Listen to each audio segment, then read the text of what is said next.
Magandang araw po. Narito na po ang magiging lagay ng panahon ngayong araw ng Lunes, January 26, 2026.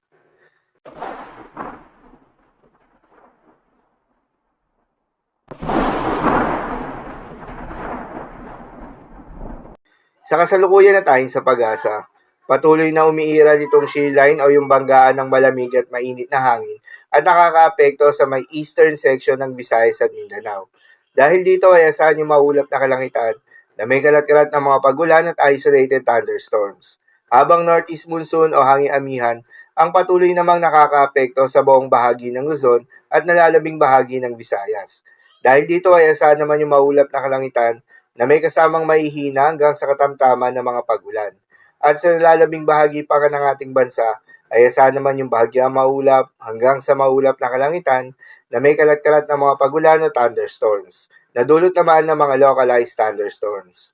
Magandang balita naman dahil ayon sa pag-asa ay wala tayong binabantayan na low pressure area o bagyo sa loob o malapit sa Philippine Area of Responsibility na maring makaapekto sa ating bansa.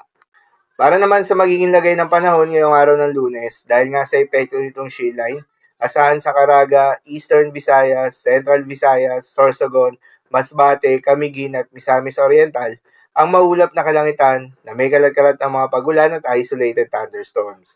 Posible ang mga pagbaha o pagguho ng lupa due to moderate to at times heavy rains.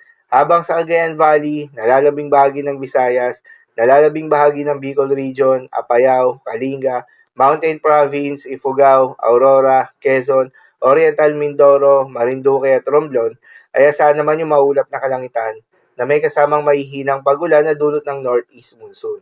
Habang sa Metro Manila at nalalabing bahagi ng Luzon ay asahan naman yung bahagyang maulap hanggang sa maulap na kalangitan na may kalat-kalat na mga mahihinang pagulan na dulot pa rin ng northeast monsoon. At sa nalalabing bahagi pa nga ng Mindanao ay asahan naman yung bahagyang maulap hanggang sa maulap na kalangitan na may kalat-kalat na mga pagulan o thunderstorms na dulot ng mga localized thunderstorms. Posible rin na mga pagbaha o pagguho ng lupa during severe thunderstorms. Madalas, nabobo ang mga thunderstorms na ito tuwing hapon o gabi na nagtatagal ng 1 hanggang 2 oras. Kaya naman ingat sa mga posibleng banta ng pagbaha at pagguho ng lupa, lalong-lalo na sa mga lugar na inuulan na noong mga nakaraang araw pa. Para naman sa magiging lagay ng mga dagat baybayin, ayon sa pag-asa ay may nakataas pa rin tayo na gale warning sa mga seaboards ng Northern Samar at Eastern Samar. Kapag ganitong may gale warning, pinapayuhan ng ating mga kababayang mangingisda at yung may mga maliliit na sasakyang pandagat na huwag munang pumalaot sa mga nasabing seaboards dahil inaasahan yung maalon hanggang sa napakalon na karagatan. Iba yung pag-iingat naman sa mga papalaot sa nalalabing seaboards ng ating bansa dahil inaasahan naman yung katamtaman hanggang sa maalon na karagatan. So yun lang po para sa lagay ng panahon ngayong araw ng Lunes. Keep safe everyone.